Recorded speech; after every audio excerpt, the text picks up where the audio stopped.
Hello, everyone. It's a pleasure to join you in this webinar, and it's my pleasure to discuss about invasive mechanical ventilation for COVID-19. Well, I would like to touch on 3 points. One is the general characteristics of COVID-19 ARDS, what determines disease outcome, and also whether when we set mechanical ventilation for COVID-19, we look at mechanics or oxygenation.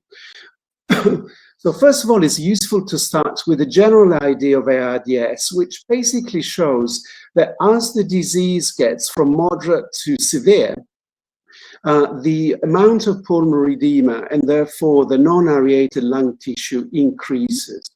So there is a direct relationship between severity of disease as measured by PF ratio and the quantity of non-aerated lung tissue.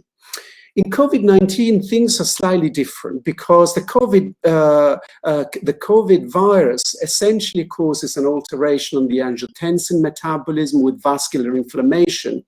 And so the hypoxemia is a bit more complicated because there is, on one hand, there is a dysregulation of pulmonary perfusion with neoangiogenesis and immunothrombosis, which alters lung perfusion.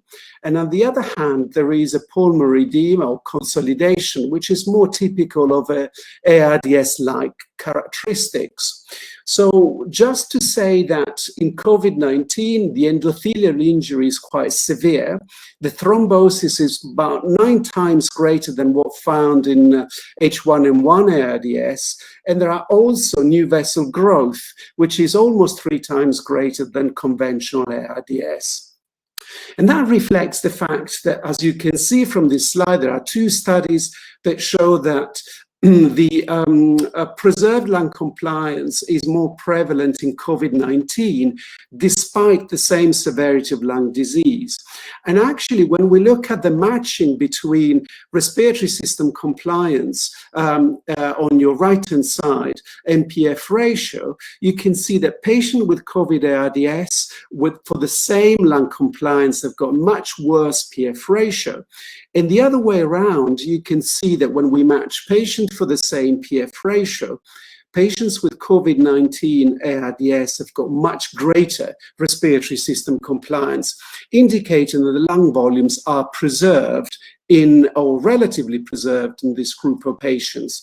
This is a study essentially showing, illustrating that point with an image showing that some areas of severe hyperperfusion of the lung coexist with healthy lungs, whereas the increased perfusion in area of ground glass opacity is more prevalent. So indicating that there is dead space ventilation in areas of preserved lung volume and increased shunt fraction in areas of less well ventilated or aerated.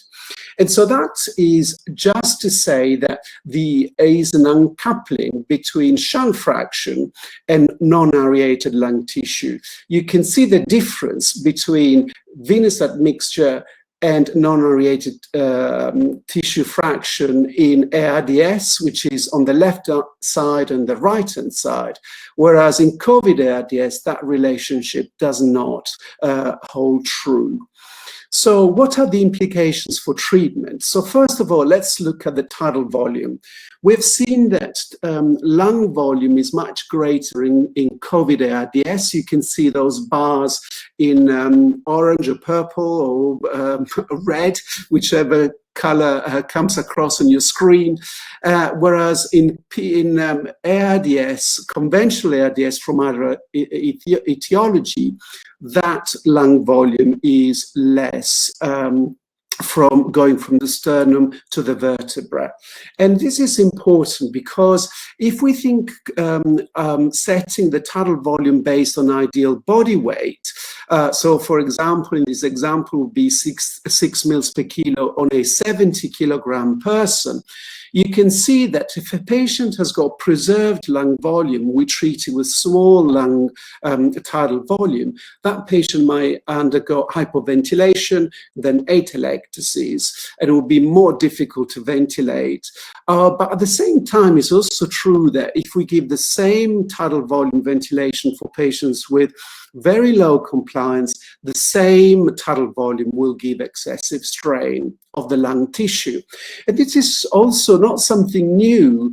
We've known this for a few years now. This was a study in 2005, but it basically shows that for patients who had a low lung compliance, essentially less than 40, tidal volumes increased. The clinicians increased the tidal volume up to a certain extent, up to 40, and that remained constant after that. But what is the implication for mortality? You can see that in the patients who were randomized to 12 mils per kilo, that was the ARMA trial in the 2000, the mortality was almost 40%. In patients who were randomized to low tidal volume, mortality was 31%, so much less. But for patients who were excluded from the trial and they were treated by treating clinicians according to their own preference, the mortality was similar to the 6 mils per kilo. So that's quite important. When we look on the right-hand side, you can see that patients with higher pulmonary compliance, which are the ones with the open circles, when they were randomized from a lower to a raised tidal volume, actually the mortality decreased, and the other way around. So there is an interaction between tidal volume and pulmonary compliance. And this is also seen in a more recent study where the lung-safe investigators, essentially they looked at ARDS with a low compliance or with a high compliance. And the ones with a higher compliance, greater than 50, you can see that the tidal volume were much greater than what we would consider protective. So they are 8.5 mils per kilo. But the driving pressure was only 7.6 centimeters of water. Now, if you contrast it with patients with a lower compliance that were ventilated with tidal volume that we might consider more smaller, certainly more protective, of 7.5. But if you look at the driving pressure of 17.3 centimeters of water, we will really realize how the driving pressure is a much better indicator of the relationship between tidal volume and the volume of the lung.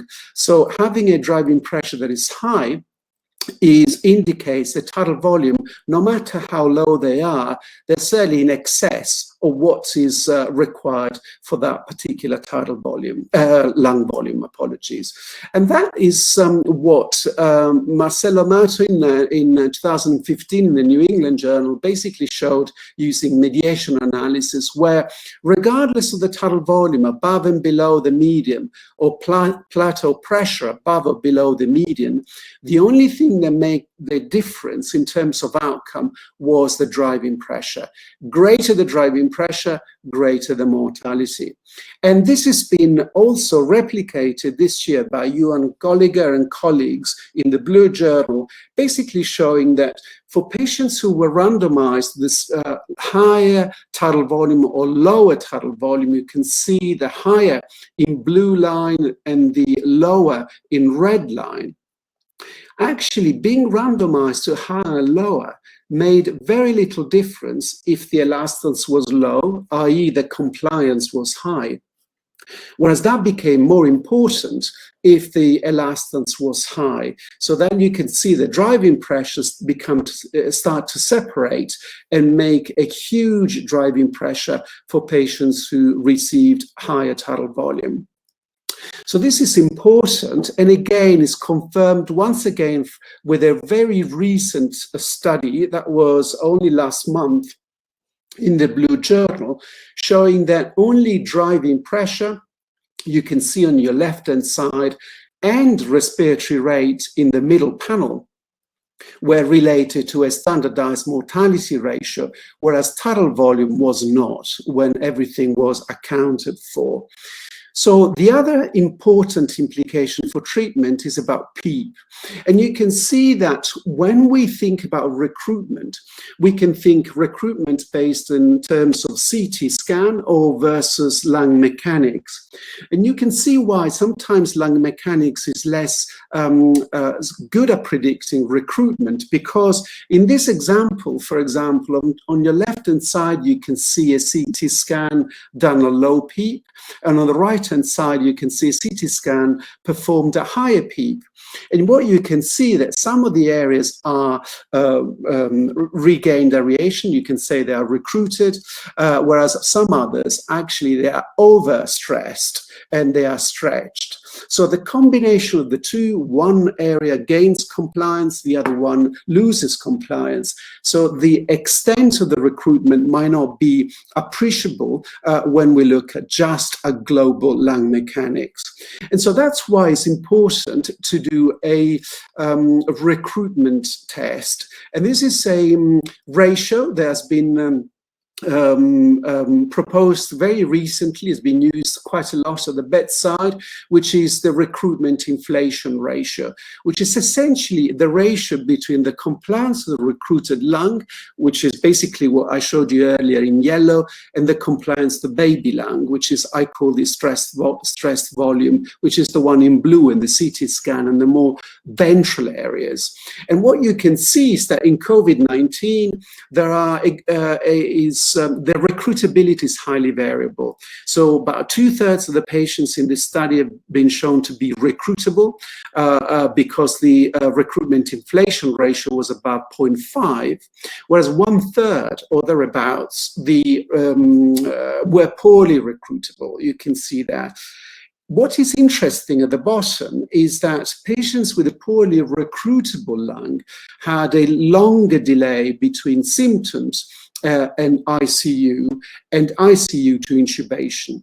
Although that difference is not statistically significant in that particular study, I think is an important consideration when we think about the natural history of the disease.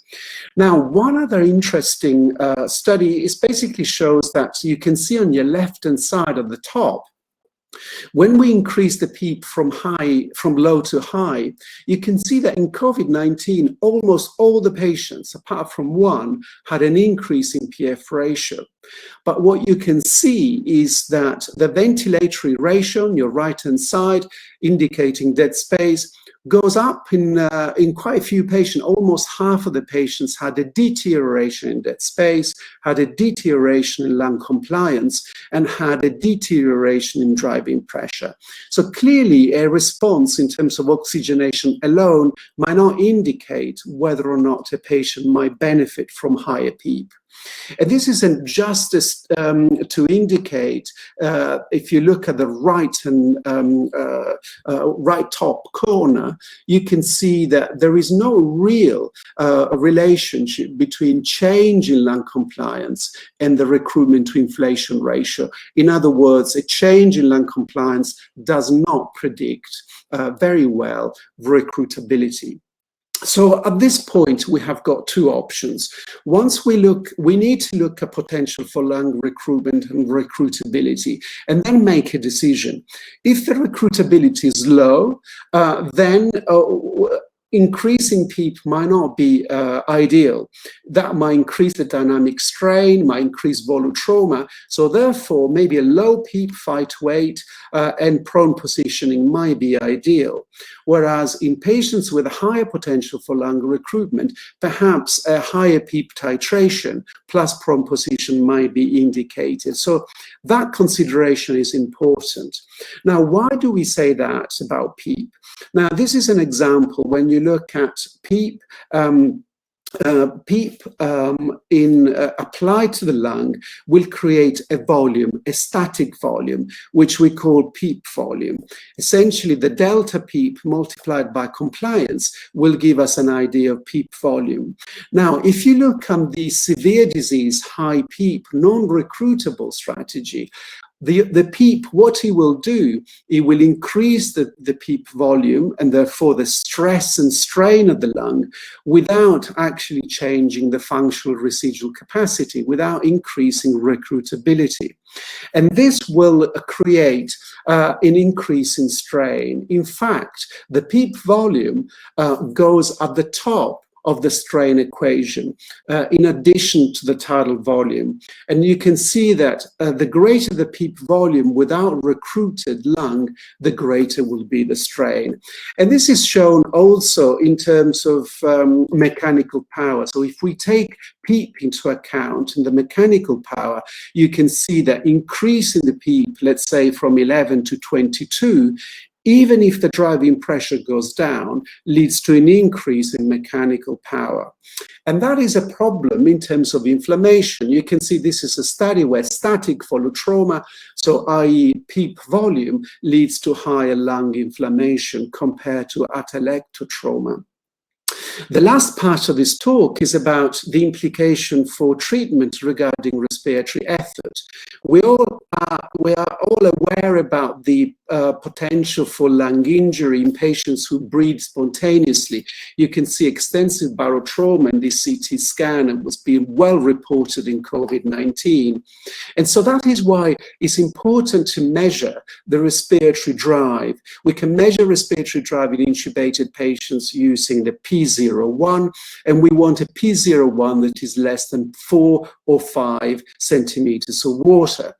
And the other thing we can do is actually estimating the muscle pressure and using a simple bedside maneuver, which is an occlusion pressure. So we do an end expiratory occlusion pressure that will allow to calculate the delta occlusion pressure, which is the difference between the PEEP and the most negative inspiratory pressure at the end of an occlusion. And you can see on the right-hand side that essentially the occlusion pressure relates really well to the estimated muscular pressure developed by the respiratory muscles. And we can also have an estimation without esophageal pressure of the transpulmonary pressure using that equation that I show there on the right-hand side. So why is that important? Because if we measure those two things, patients who had high P01 and high occlusion pressure, 62% of these patients developed a relapse in respiratory failure in patients with COVID ARDS, whereas patients who had low indices of stress and effort, 0% of these patients had a relapse in respiratory failure. So that's quite a profound indication to say that measurement of these indices is quite important. And so this is the last slide, basically to say COVID-19 ARDS goes through a variety of phases, going from a phase where there is low pulmonary edema and a normal lung volume. These patients might need more liberal tidal volume and low PEEP and prone position. Then there will be a phase with a high lung edema and recruitable lung, where the patients might be PEEP responders, but also because the lung volume is smaller, the tidal volume need to be changed as well using a driving pressure less than 14. And then finally, towards the end, where the more fibrosis might happen in these patients and the recruitability is less, then again, lower PEEP and lower tidal volume. So these are some ideas or some targets or some thresholds that you might want to use in the daily setting of the mechanical ventilators. And with that, I would like to thank you for your attention. Thank you.